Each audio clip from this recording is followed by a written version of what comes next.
Mga kwento ni Felmo.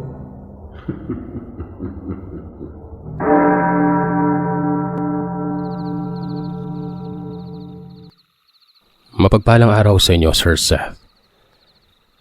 Habang sinusulat ko ang liham na ito, umaasa akong mababasa mo ito at maipaparinig sa iyong mga minamahal na readers, kung saan marami kaming nakasubaybay. Sa totoo lang, sikat na sikat ka dito sa aming bayan sa Mabinay, Negros Oriental. Tawagin niyo na lamang po pala ako sa pangalang Red.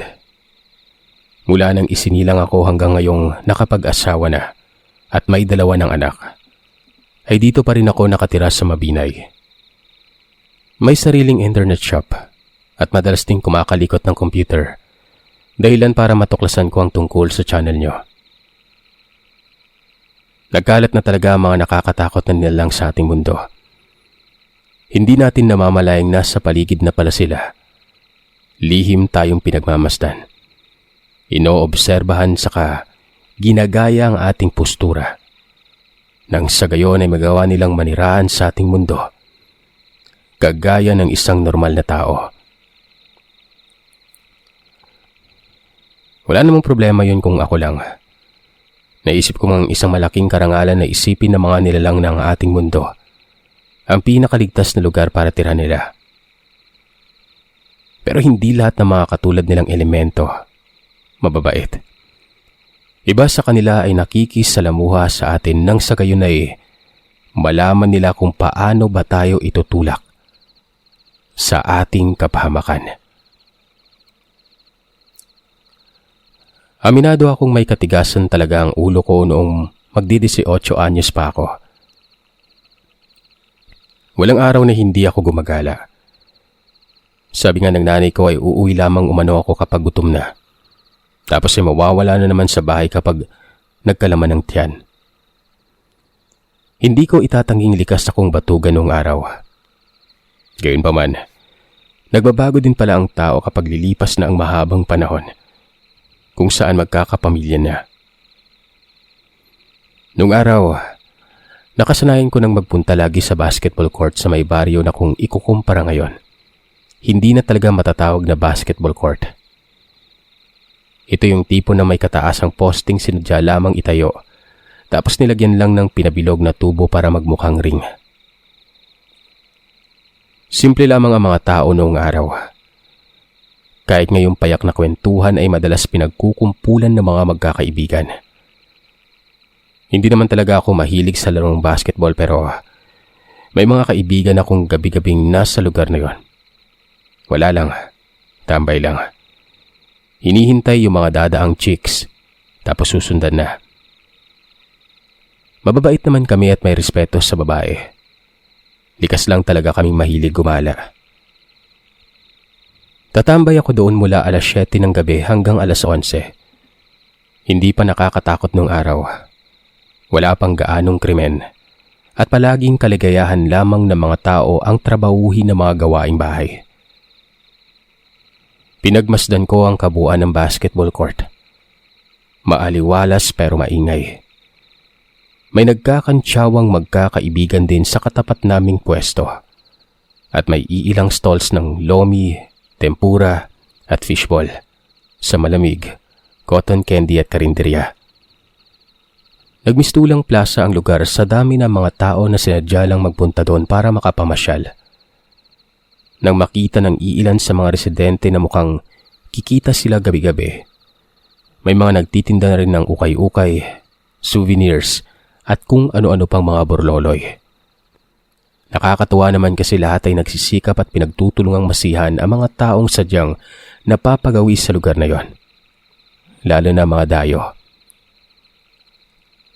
Siniko ako ni Elmer, isa sa mga kaibigan ko, nang mapansin niyang nakatitig ako sa isang partikular na pwesto. Lapitan mo na kasi, sabi niya, saka ininguso si Carmela. Napapahiyang tumango ako sabay biglang simangot kay Elmer. Inutusan pa niya ako ay may sarili naman akong diskarte. Hindi ko na siya pinatulan pa at basta na lamang akong nagpaalam na uuwi na nun. Lingid sa kaalaman ng lahat, maliban kay Elmer, si Carmela talaga ang dahilan kung bakit ako palaging dumadayo sa baryo tuwing gabi. Makita ko lang siya at masulyapan ng ilang minuto ay ayos na ako. Crush ko si Carmela at sa pagkakaalam ko ay marami din ang pumoporma sa kanya. Sa totoo lang ay nababahala ako. Karamihan sa mga lalaking manliligaw niya, kung hindi man mga kilalang tao sa aming baryo ay mga mayayaman naman. Walang-wala ako kung ikukumpara sa kanila. Idagdag pang magsabog ng katorpya ng Panginoon, ay sinaluho na yatang lahat kaya kahit mamatay-matay na ako sa pagkakagusto sa kanya ay hindi ko man lang magawang ipagtapat ang aking nararamdaman. Hindi na rin naman ako umaasang mapapansin ni Carmela. Sikat siya at matalino. Madalas pang nagiging kandidata sa paligsahan ng pagandahan sa aming lugar. Nagpaalam na ako sa aking mga kaibigan at naisip na umalis na. Habang naglalakad, naisip kong sumipol-sipol. May kadiliman na sa kalsada at kakahuyan pa. Noong araw, usong pambibiktima ng mga tiyanak sa kalalakihan kaya ingat na ingat ako na huwag makita ng kahit sino. Mabuti na lang, nakita ko na ang pamilyar na malaking puno ng mangga sa hindi kalayuan. Kapag nakita ko na ito ay alam kong malapit na ako sa aming bahay. Mga ilang liko na lang. Hindi ko lang lubos maintindihan kung bakit habang papalapit ako sa puno ng manggang yon, ay may nahahagip ang aking tingin sa paanan ng puno. Tila anino ng isang nilalang na sa tingin ko. Babae. May mahabang mga braso. Magulo at buhaghag ang buhok at humahangos nun. Naramdaman ko ang paggapang nakilabot sa aking buong pagkatao. Alam ko na ang mga galawang ganito. Kaya tahimik kong inilabas ang aking punyal sa 7 beses na isinaksak sa lupa nun. Wala na akong pakialam kung magmukha man akong sintu-sintu sa aking ginagawa. Pagkatapos nun, 7 beses ko rin itong kinagat. Ito kasi umano ay sumpa kapag may nag-aabang na isang aswang sa isang taong pauwi na. Masyado umanong tuso ang mga aswang, Sir Seth. Magpapakita sila at mananakot pero hindi naman talaga sila ang nakikita natin. Sa harapang bahagi na akala natin aswang. Siyempre, manlalaban tayo kapag nagpagapang na ito ng mahabang kuko na ikakataranta ng kahit sino. Kung magaling ang isang tao, makikilatis niyang hindi naman aswang ang nag-aabang sa atin sa harapan, kundi isang katawan lang ng saging. Habang ang totoong nilalang ay aatake naman sa ating likuran. Yun ang dahilan kung bakit nagsaksak ako ng 7 beses sa punyal sa lupa. Para makita ang mga nilalang na nagbabalak na manakit sa atin at gamitin ang aking takot bilang ang kanilang pinakamatibay na kalasag para wag natin silang masaktan.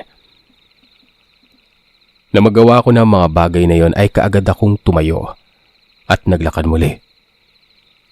Habang papalapit ng papalapit sa malaking puno ng mangga, hindi ko maipaliwanag ang lakas ng kabog ng aking dibdib. Tila may kung anong tumatambol doon, dahilan para mapahinto ako saglit. Dito ko napagtanto na ang nilalang ay biglang naging anino. Basta na lang gumapang sa katawan ng punong kahoy pataas nun. Inalog pa nito ang sanga dahilan para magsipaghulugan ng ilang bunga at sanga. Nataranta tuloy ako dahilan para magtatatakbo ako palayo nun. Hindi na napapansin kung saan ba ako napunta. Ang alam ko lang, napangangako ng mapagtantong bumalik ako sa malaking puno ng mangga kung saan ako inaswang kanina. Hindi ako nakapagsalita. Gayunpaman, matapang na iniumang ko ang hawak kong punyal.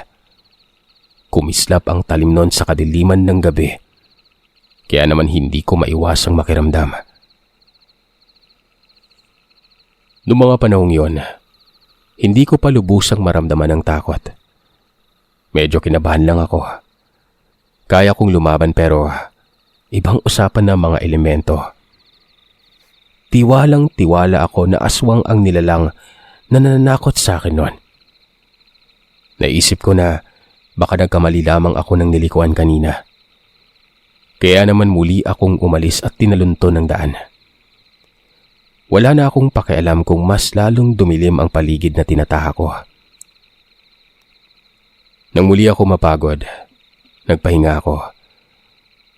Tukod ko ang aking mga tuhod habang hinihingal, sabay tingala sa langit.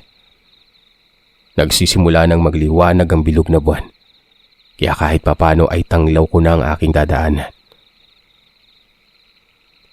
Napalingon din ako sa paligid. Gayon na lang ang pagkasinda ko nang mapansing nasa harapan na naman ako ng malaking puno ng mangga. Dito na ako tuluyang napamura. Hindi ko alam kung bakit 2 beses na akong pabalik-balik sa lugar na yon. Maliban na lang kung may nanliligaw sa akin. Sabi ng mga nakakatanda, kapag naglalakad ang isang tao sa kagubatan o kahit saang lugar at naligaw siya o pabalik-balik sa kanyang kinaroroonan, kailangan lamang umanong baliktarin ang kanyang damit nang sa gayoy mawala ang sumpa ng pagkaligaw. Matagumpay kong ginawa ang mga bagay na yon. Hindi na ako nag-isip. Maging ang aking panloob ay binaliktad ko na rin noon. Nang masiguro kong handa na ako ay nagmadali naman ako sa pag-alis sa lugar kung saan naroroon ang punong mangga. Nakakailang minuto na ako sa paglalakad hanggang sa tuluyan na akong mapamura ulit ng napakalutong. Nang sa paghinto ko sa aking nilalakaran ay matuklasan ko nga nasa harapan ulit ako ng puno ng mangga. Gigil na gigil akong nilamukos ang aking mukha dahil sa labis na inis. Maayos lang akong naglalakad para makauwi pero napagdiskitahan pa ako ng pakialaman ng lintik na nilalang na yun na gutom na yata at balak pa akong biktimahin. Hindi ako nakatiis. Nilapitan ko ang puno at pinagsisipa. Ano bang problema mo? Bakit kailangan mo akong iligaw? Lubayan mo ako kung ayaw mong putulin kita bukas Wika ko pa. Saka dinuraan ang malaking punong kahoy na yon. Dahil sa tindi ng inis ko ay naisip kong sumandal na lamang mismo sa puno. Nakiramdam. Tahimik na ang gabi. Tanging kuliglig at mga panggabing insekto na lamang ang maririnig mo. Maliwanag din ang buwan at kompleto sa mga bituin. Napakagandang tingnan ng langit. Kung hindi lang ba ako naliligaw ngayon at naghahanap sa daan pa uwi. Nahinto ako sa pagmumuni-muni ng maramdaman kong may paparating. Mas napadiin ang pagsandal ko sa katawan ng puno ng mangga. Sabay bigla akong kinilabutan. May tunog ng tumatakbong kabayo. At may natatanaw akong liwanag sa hindi kalayuan. Sa pagkakatanda ko, wala namang naninirahan dito sa amin na may alagang kapayo. Karamihan kalabaw, baka mga manok o baboy lang naman ang meron. Kaya nang marinig ko ang takatak ng sapatos ng kabayo nun, sumikdo sa kaba ang dibdib ko. May napansin akong lupa na bahagyang lubak kung saan pwede akong magtago. May nakapagsabi sa akin kasi noon na kapag hindi ako sigurado sa lahat ng mga bagay na aking nakikita, ay pwede ko itong matyagan sa pamamagitan ng paghiga sa lupang bumaon dahil sa pagdaan ng karosa. Walang imik na basta na lamang akong humiga doon pero nakikita ko pa rin ang paligid. Maya-maya lang, nahigit ko ang aking hininga nang makita ang isang napakalaking kabayo. O kabayo nga bang talaga? Dahil may pang-itaas siyang katawang kagaya ng isang tao. Tikbalang, mahina akong nabanggit sa sarili ko noon. Dahil dito, mas lalong lumakas ang kaba sa dibdib ko. Tila ba pinaghalong sindak at kilabot ang nararamdaman ko noon. Malaki ang katawang tao ng nilalang na ito. Kayumanggi at mukhang malakas. Ang kanyang katawan naman pababa galing sa bewang papuntang paa ay siyang katawan ng kabayo. Ganun din ang kanyang ulo na may mapupulang mga mata. Napatirik ang mga mata ko dahil sa labis na takot.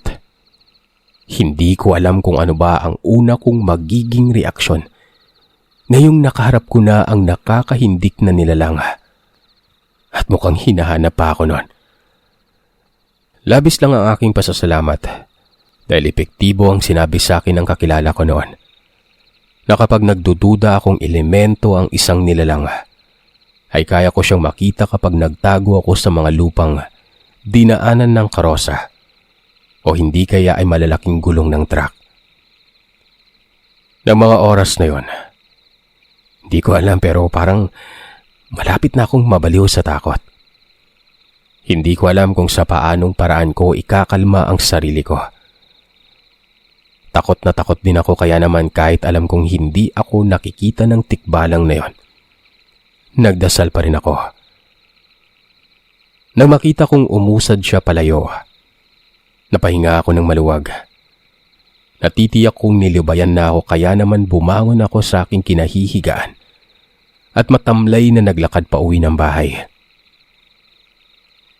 Grabing nararamdaman ko ng mga oras na yon. Kaya hindi ko man lang magawang matuwa nang wala na ang nilalang sa paligid. Saka lang ako naging kampante na makita ko ang binabagtas kong daan ay papunta na talaga sa bahay namin. Pilit kong kinalimutan ang mga bagay na yon. Hanggang maaari ay ayoko nang maalala na niligaw ako ng tikbalang dahil sa takot. Ilang beses din kasi akong binangungot na humantong sa paglilipat ko ng higaan sa paniniwalang nakasilip lang ang tikbalang sa may bintana. Hindi ko maiwasang itanong sa sarili ko kung ano ang kasalanan ko at tinatakot ako ng ganito. Unang-una yung aswang, di ba? Tapos humantong ako sa pagligaw sa akin ng tikbalang na yon. Mula noon, kahit hindi ko man kinikwento kinatatay ang tungkol sa aswang, naging maingat pa rin ako. Hindi ko kayang isiping maliban sa presensya nito, ay nakaabang din ang elemento na hindi ko alam kung magkakampi ba o hindi. Imbis na gabi, sa hapon na lamang ako gumagala. Pero hindi pa rin ako nadala, di ba? Tinatanong ako ni na Elmer ko bakit daw nagbago ang oras ng pagtambay ko sa basketball court. Gustong-gusto kong sabihin sa kanila ang totoo kaso lang natatakot ako na maasar nila ng katakot-takot. Hindi ko kayang tanggapin kapag kinilala nila akong duwag o kahit na ano pa man.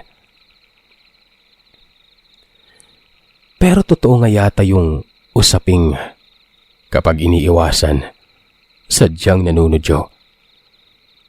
Kung kailan kasi na ayaw kong dumaan sa may kalsada, kung saan ang puno ng mangga, saka naman ako ginabi sa pag-uwi. Nang matagalan ako sa paglalakad mula sa paghahatid ng kalabaw ni na Tiyo sa kabilang bayan, na hiniram ni na tatay para sa pagsasaka. Malayo pa lang ako sa aking kinatatakutang kalsada. Napamura na naman ako noon. Wala akong ibang dadaanan kundi doon lang. Kaya habang papalapit ako doon, inilabas ko ang aking itak, pati na ang aking punyal. Kung may magpapakita man sa akin ng mga oras na yon, Sisiguraduhin kong mailaban ako kahit papano. Halos hindi humihinga na gumawa ako ng hakbang papalapit sa kakahuyan. Ang aking dibdib ay panakanakang kumakabog pero tiwala naman ako na walang mangyaring masama. Alam kong magiging maayos ang lahat. Nakasisiguro ako. Pero nang hindi pa ako nakakalagpas sa malaking puno ng mangga, nararamdaman ko na ang pagtayuan ng mga balahibo ko. Yung kabog ng dibdib ko ay mas naging marahas. Tila ba nabibingi na ako nun. Bago pa man ako makahakbang muli, alam kong muntikan na akong atakihin sa puso ng mahagip ng tingin ang matangkad na nilalang na yon. Nasa gilid ng daan. Walang kakilos-kilos. Ni walang sinasabing katiting na salita. Dito ako nilunod ng tuluyan ng aking takot. Mag-isa lang ako at aaminin kong malaya akong naihinoon sa aking salawal dahil sa labis na kaba.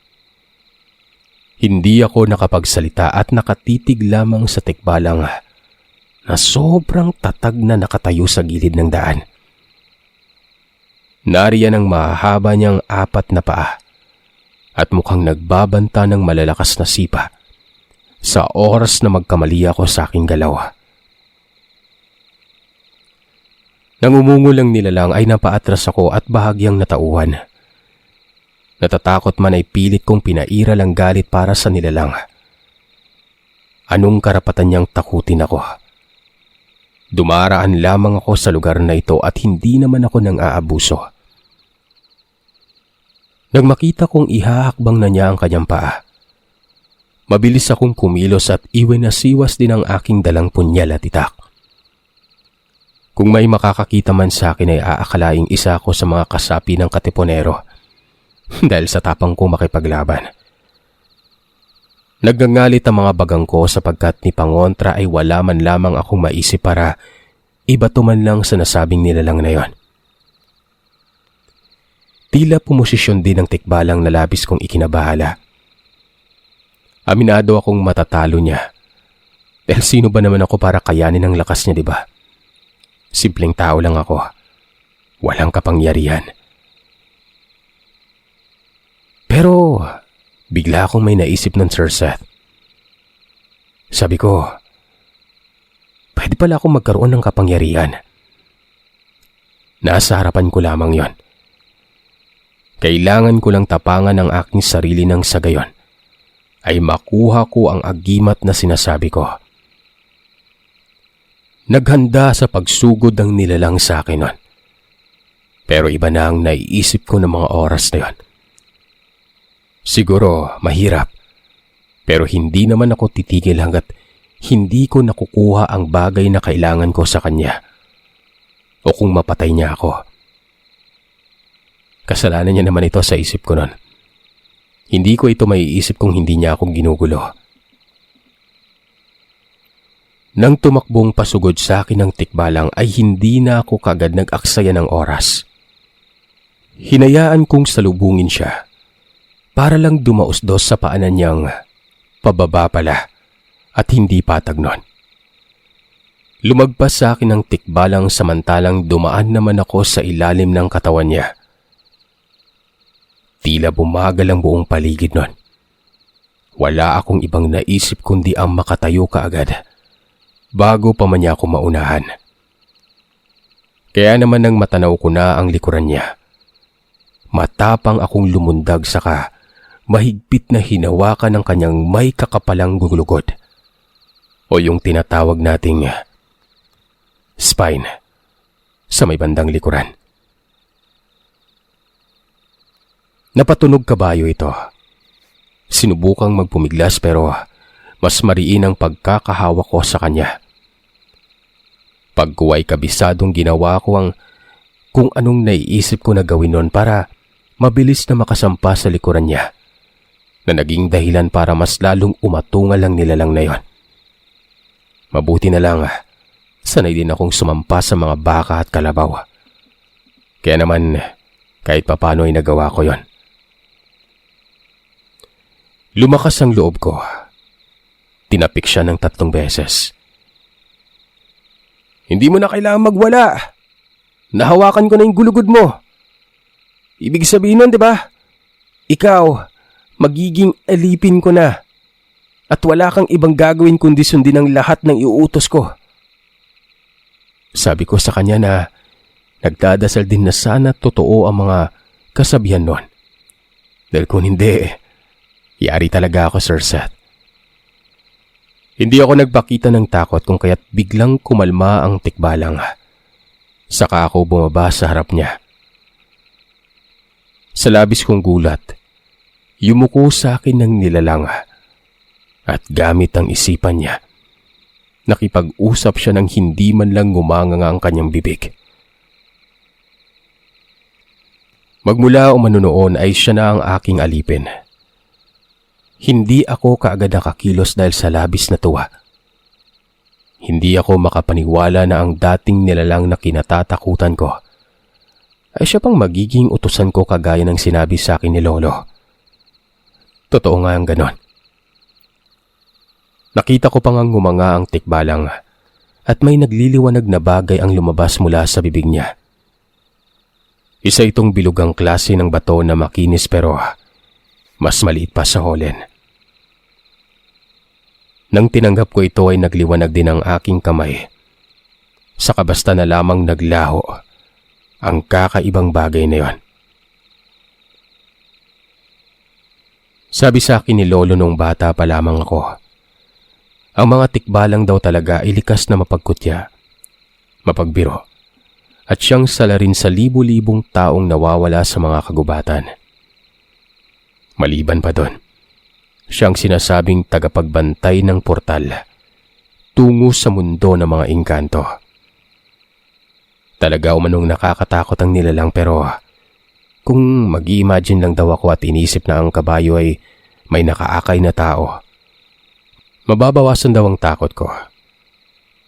Kailangang makalamang ako sa tikbalang. Malakas daw talaga ang katawan nito. Pero ang kailangan ay ang maging mautak.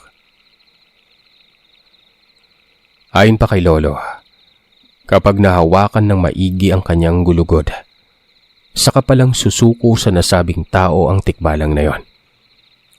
Kagaya ng ginawa ko. Dala ko hanggang sa pag-uwi ang hindi ko alam na siguro kasiyahan din dahil sa nagawa ko. Tila ba panaginip lamang ang mga nangyari at parang normal lang na bumalik ako sa dati kong gawi. Naglaho na rin ang takot ko sa tuwing naglalakad ako ng mag-isa sa gabi. Pakiramdam ko ay naririyan lamang ang nilalang. Binabantayan ako. Kaya naman ang gala ko na hanggang 11:00 ay umaabot ng 2:00. Nagagawa ko yun sa loob ng buong linggo. Paano ba naman? Natutulog ako sa umaga. Mas lumakas din ang loob ko para pormahan si Carmela.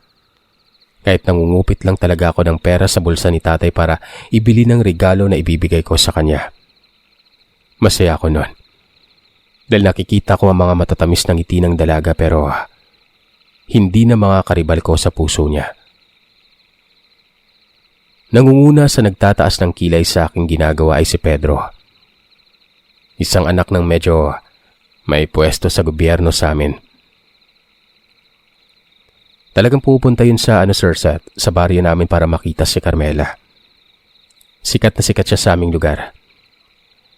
Sa katunayan ay agaw pansin ang kanyang mamahaling sasakyan na palaging nakapark sa gilid ng kalsada. Siya din ang tipo ng manliligaw na sangkatutak na regalo ang dinadala kapag bumibisita. May mga bulaklak, mamahaling tsokolate at mga imported na prutas. Mabait si Pedro para sa ibang tao pero nang malaman niya ang pagtatangi ko kay Carmela, may mga bagay na palihim na siyang ginagawa laban sa akin.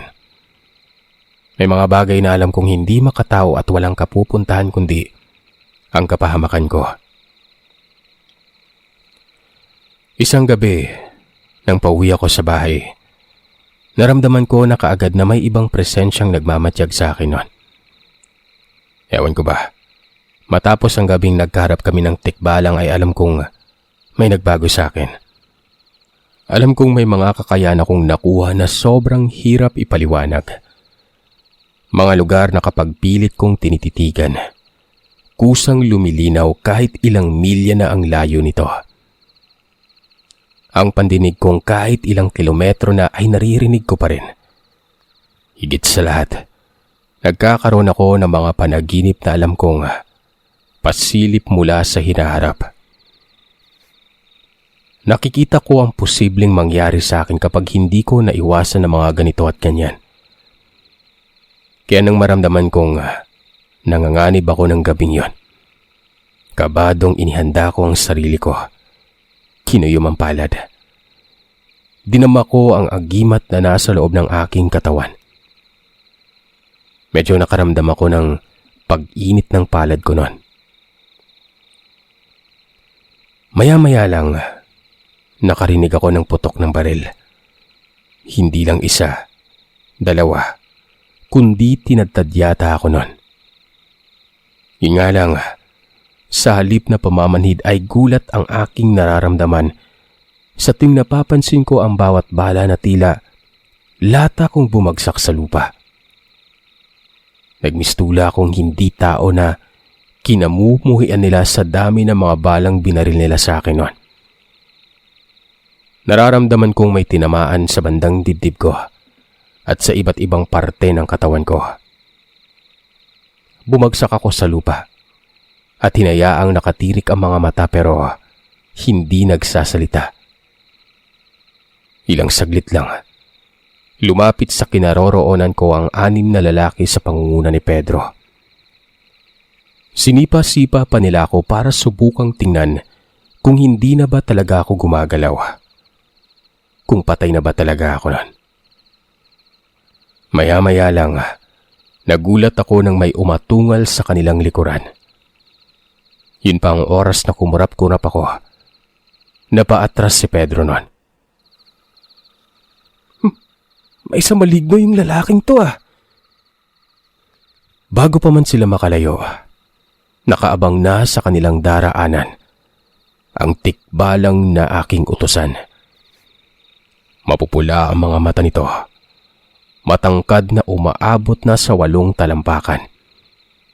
Kung saan ang mahaba at butuhan niyang mga paa, hindi pantay.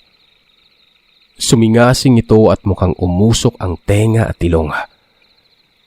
Ako man ay kinilabutan sa aking nakita pero dahil pagmamay-ari ko ang nilalang, nakasisiguro ako na sila ang mapapahamak nun. Hindi ako. Bumangon ako para lang mas masindak nang makitang nagsipaghulugan ng balang hindi man lang tumagos sa aking katawan. Nayupi pa nga ito at ang iba ay nabutas na. Sanlaksang kilabot ang aking nadarama habang iniisip kung tao pa ba ako.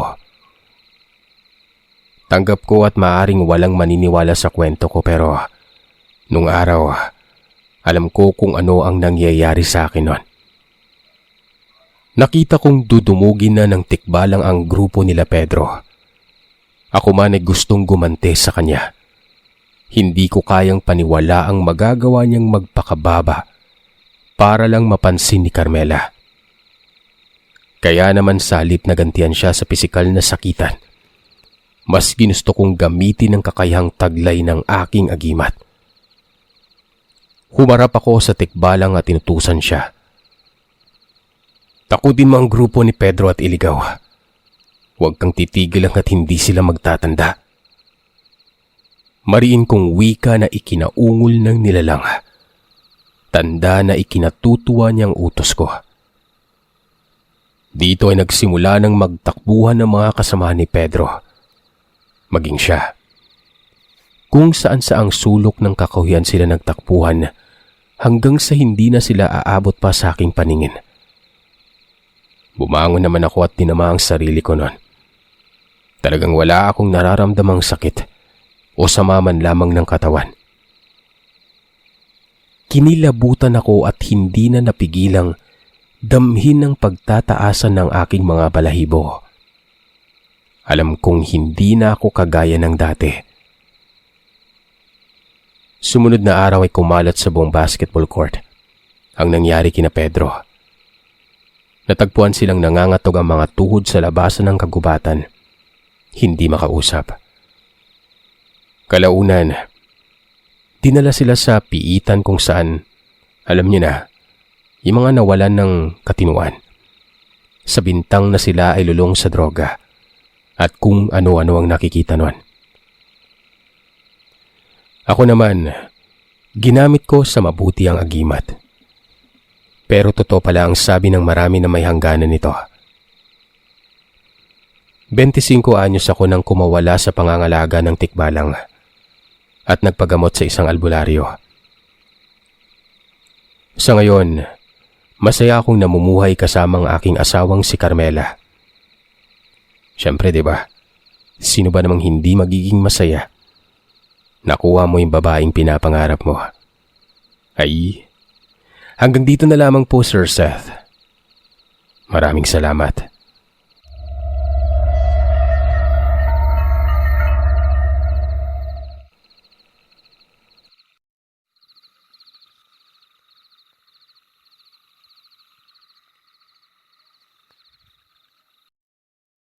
Maraming salamat mga kagiliw sa pakikinig. Madako naman tayo sa shoutout request.